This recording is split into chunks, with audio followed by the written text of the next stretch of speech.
Our first question for tonight goes,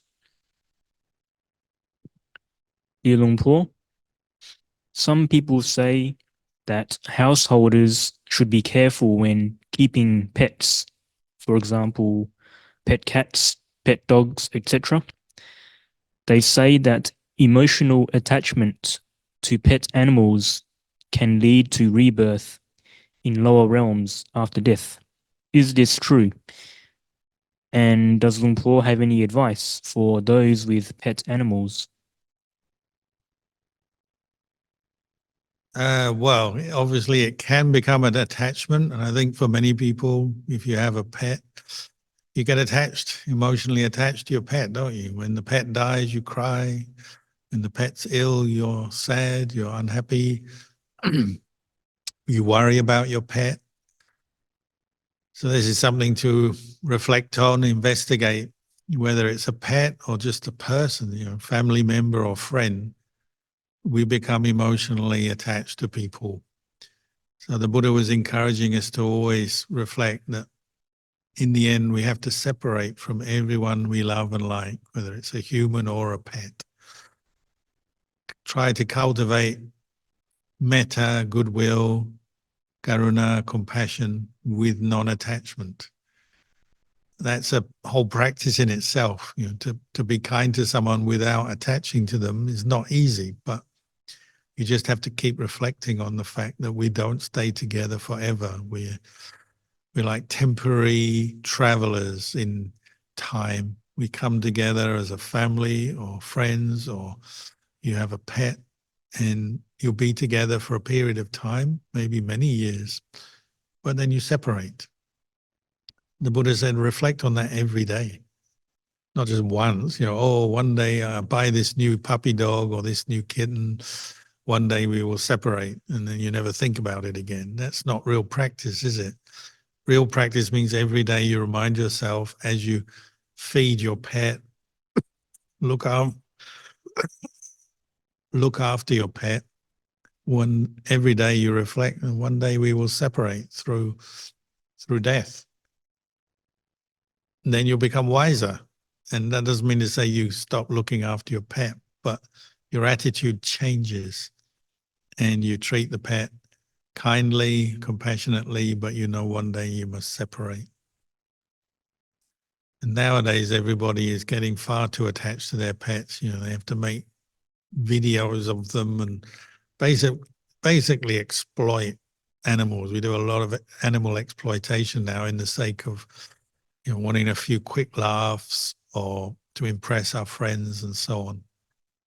If you've got a pet, fine, but treat it with respect. And it's not just a commodity or some kind of toy. It's another living, breathing creature, and they're sensitive, and they understand when you're being kind, when you're being cruel. They pick up on your emotions just like humans do. So don't get over attached to them. Don't mistreat them, take advantage of them, and contemplate every day that one day you will have to separate from them. But if you have pets or farm animals or any kind of animal, well, just try and treat them kindly. That's good karma, to be kind to animals, just like being kind to people. And it's good karma. It can be a way that we improve the world around us. Sadhu Luang Por. Next question. Dear Ajahn, is it okay to do therapy in Buddhism, or is this somehow cheating? What about things that help with your mood, such as herbal supplements to help with mood swings? Thank you very much. Yeah, well, in Buddhism, there's no real thing as cheating. If you're acting out of ignorance and craving and attachment, you'll suffer sooner or later. There's no way around it. So you can't cheat that process. It's cause and effect. It's nature. But if there's certain things that help you, well, you can be quite creative in your Buddhist practice. So sometimes therapies of different kinds may help, whether it's a actual counseling or therapy, meeting a person and talking through your problems. If that person has wisdom and compassion, they may help you, give you good advice or good words of encouragement, perhaps. With herbal remedies and physical supplements and therapies in that way, well, if you find it helps you to be healthier, fine. There's no hard and fast rule here. But we get attached, don't we? Again, it can be almost like superstition. If I don't take my herbal remedy pill, therapy pill, somehow my life is going to go downhill very quickly, or I'm going to have a bad day if I didn't take my whatever it may be in the morning or a certain time of day. If I don't have that, then I'm going to be in trouble. Be careful. We can become very superstitious even about therapies and supplements and things.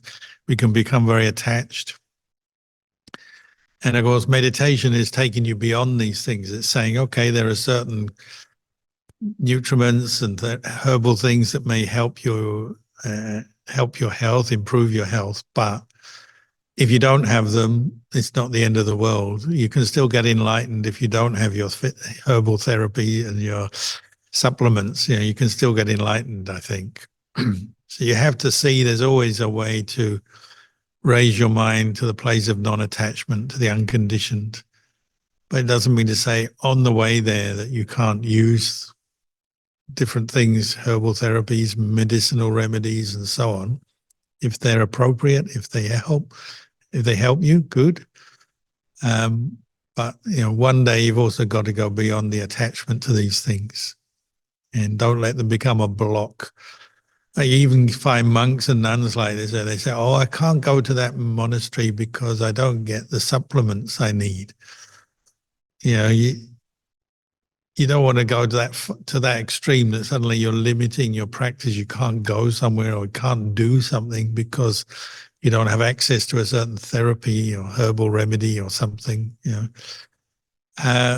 Try to be a little bit more resilient, flexible, use mindfulness and wisdom as much as relying on material things to support your practice, whether you're a layperson or a monastic.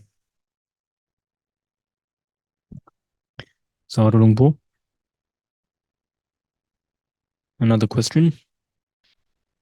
Dear Luang Por, is there a time that we can call you for some advice? Sadhu. Yeah, anytime, but I don't guarantee I'll pick up. Busy monastery here, so we have a monastery number which is on the website, the Facebook. You can ring that, leave a message. If it's a matter of life and death, we'll try and get back to you quickly. If it's less emergency, then maybe it'll take a while before we get back to you. But you can leave messages on the monastery phone line. Sadhu. Another question. Ajahn, has your perspective of Nibbana changed over the years? Is it now the same that it was in the beginning of your monastic life?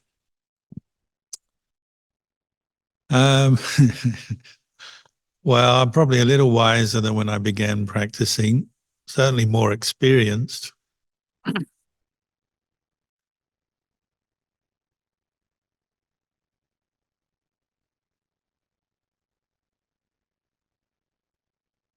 The first few years of practicing as a monastic, I was learning a lot and didn't feel that confident in my meditation practice or my understanding of what the path of practice is. But after a few years, I found that things came together quite naturally just because I kept practicing. For want of a better way of describing it, the practice of Sila, Samadhi, Panya, or the Noble Eightfold Path came together quite well after about 4 years in the monastery. And then since then, I'm always refining and putting more effort into my practice. I'd say I've carried something through from the beginning of my practice as a monk. but some things I've learned freshly or newly as I've gone along. So there's a bit of both, bit of continuing and maintaining perspectives on Nibbana and what is the path of practice leading to the Nibbana. Some of that I brought all the way along from the early part of my practice. Some of it I gain afresh or anew as right up to the present day. If that helps at all. I don't know if it does, that way of describing it. Sadhu Luang Por. Next question. Luang Por, without attachment, how can we be intimately involved with someone or a project or anything? Is attachment separate from development of non-attachment to self or the ego? Are these two separate experiences and challenges? Yeah, you practice attachment and non-attachment together. You have no choice because our starting point in the practice is a place of attachment. We're attached to things. This body, what we call our five khandhas, feelings, memories, thoughts, and sense consciousness. And then externally, we attach to other people, their khandhas. So we're always starting from a place of attachment. But the practice of non-attachment can be quite a gradual development, quite a gradual insight that, sometimes it's very clear. Other times it sort of fades back a bit. So it's not necessarily going to be quick that you have a complete letting go of all attachments. It may be just here and there you have insight into non-attachment and then you go back to attaching. But as I was saying in the talk, you try to attach to the good stuff first and abandon the bad stuff quickly. And then even the good stuff that you're attaching to, you quickly or slowly start to let go of that. So like what you were saying, people, intimate relations with a person, well, you probably modify your relations with people as you practice the Dhamma. But certainly if you practice meditation, the way you relate to your own body changes and you're less attached and identifying with your body in the normal way of human beings everywhere, with a lot of lust and emotion. You start to have a more detached view towards your own body and then, of course, to other people's bodies. So developing meditation on a regular basis can often lead you to modify your relationship. If you have a partner or a husband or wife, the beginning of your practice, you're aiming to keep the 5 precepts. So you just have the one person. Over time, maybe you actually quite naturally evolve towards the 8 precepts. Maybe you start practicing celibacy over time. I wouldn't be surprised by that. And the need for intimate relations diminishes because you're developing inner happiness and insight and wisdom from your meditation practice. So it's quite a common phenomena for Buddhist couples or practitioners to gradually decouple. Not to say they completely quit living together, but they often have lost a lot less intimacy and they may spend more longer periods of time on retreat or practicing in different situations. They appreciate solitude more the more they meditate, I would say, and maybe even eventually become a monastic, who knows. So, if you're in a relationship with someone, there'll always be some attachment there, I would say, honestly speaking, but the amount of attachment and the way it displays itself might reduce and you have a more subtle relationship to someone, and whether it's a partner or family members or friends, it changes. So like even as monks, we have friends, we have sangha, we have friendships, but the nature of those friendships and the way you relate to each other is different from lay people. I would say some things are the same. You talk, you joke, you you do things together, you work together sometimes, but you also appreciate seclusion, and that's a part of our life as well. So relationships are modified, and that's partly an expression of the changing nature of attachment. You know, when you're blindly attached to someone, you love them. You often love them and hate them together, don't you? You're moving between love and hate all the time in a very more coarse way, perhaps, when you're a layperson, and particularly lay people who don't meditate, don't practice much. But even lay people, as they meditate more, keep the precepts more strictly, more thoroughly. Maybe over time, emotional states experienced become much more subtle.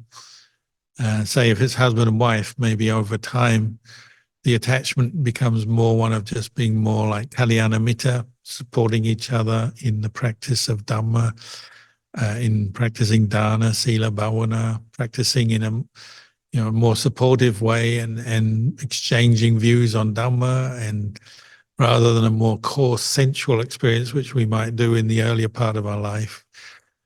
People who are friends or partners, or husband and wife, over time, the attachment changes, I think. And maybe even like Mahakassapa and his wife eventually just go their separate ways and ordain. That would be a great thing, wouldn't it? For all the Dhamma couples of the world, they just decided to enter the monastery and become monks and nuns. That would be a real dropping away of attachment. Sadhu Luang Por.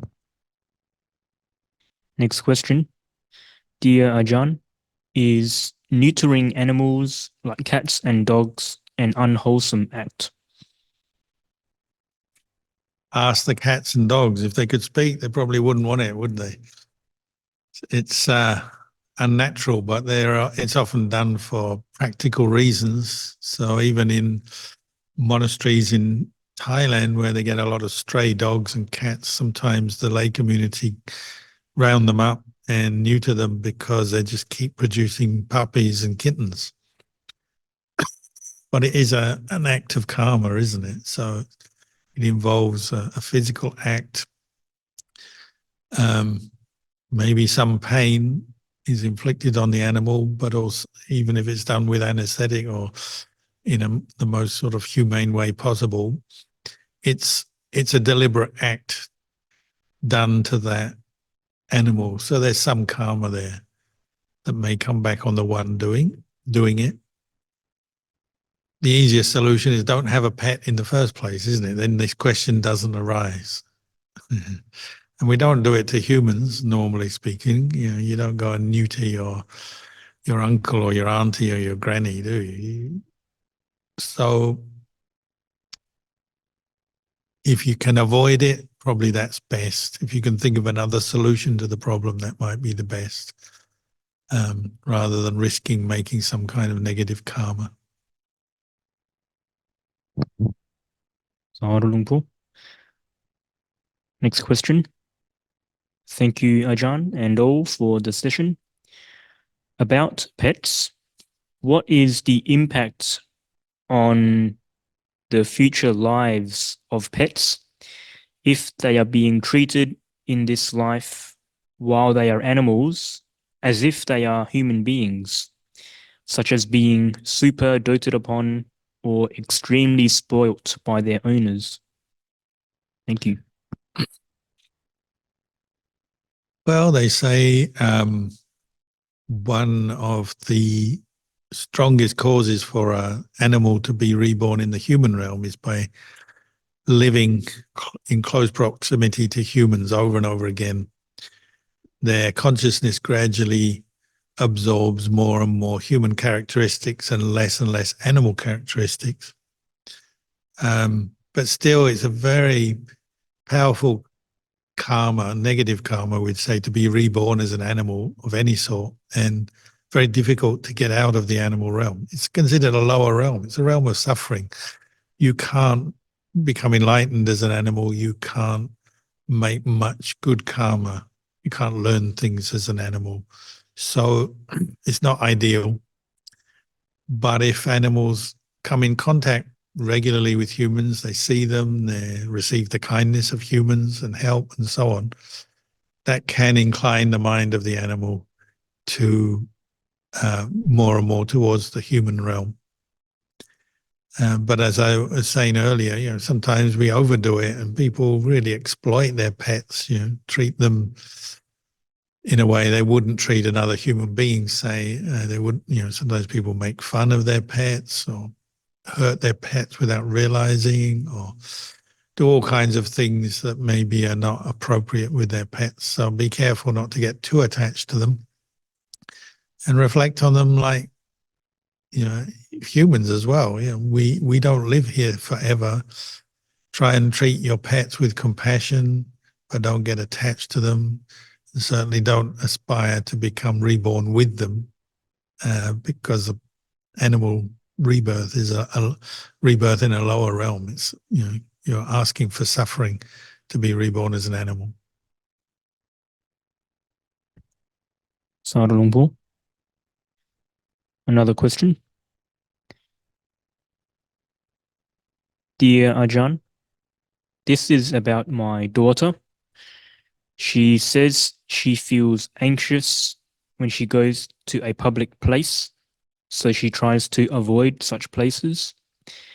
She listens to Dhamma online, but doesn't like to go to the monastery on busy days. What can she do to alleviate her feelings of anxiety? Well, if she listens to Dhamma, I'd encourage her to practice some meditation on a daily basis.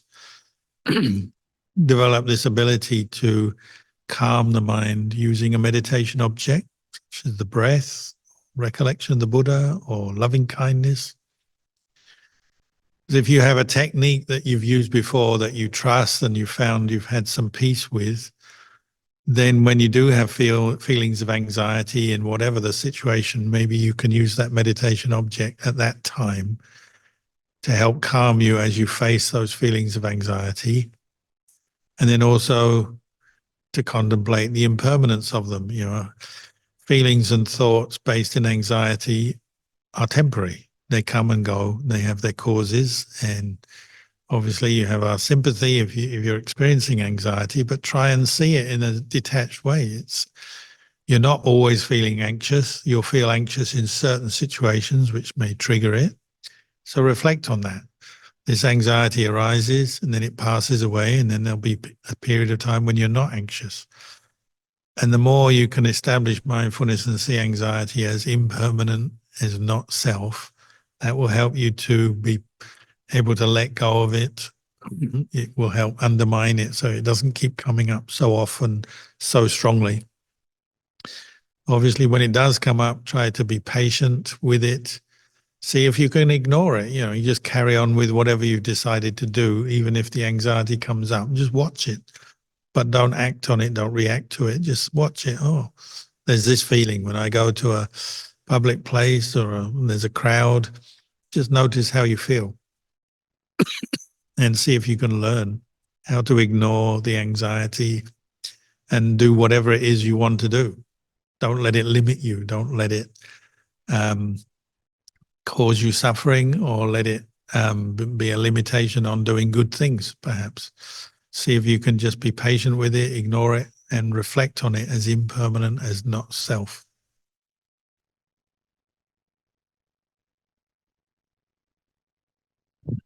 Sadhu Luang Por. Just a follow-up question to a few questions before about neutering animals. What if the animals are stray animals, stray cats or dogs? Is it an unwholesome act to neuter? Well, as I said, it involves, physical action to change their body.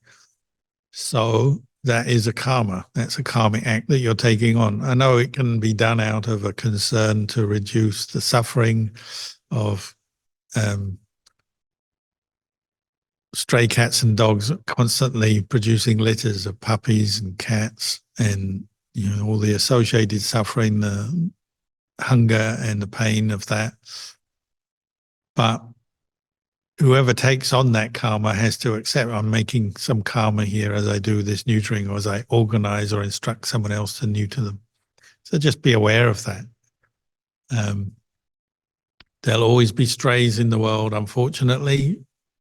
So however many we neuter, we're not going to get rid of them. So maybe that's something to investigate as well. Maybe you have this desire to get rid of the population of strays and neuter them all, get rid of them all. I'm not saying you have that thought, but observe whether you have any kind of controlling tendency or attachment in there as well. So, it's a personal choice. Some kinds of karma are like that. If you choose to do it, fine, that's your choice. But there will be maybe some negative outcomes for you coming along afterwards, maybe, dependent on your intentions. Sadhu. Are there any more questions from anyone?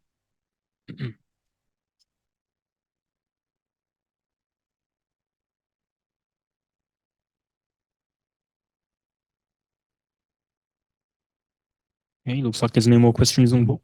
Maybe enough for tonight. So thank you for listening, and we wish you well. May the blessings of Buddha Dhamma Sangha guide you and protect you.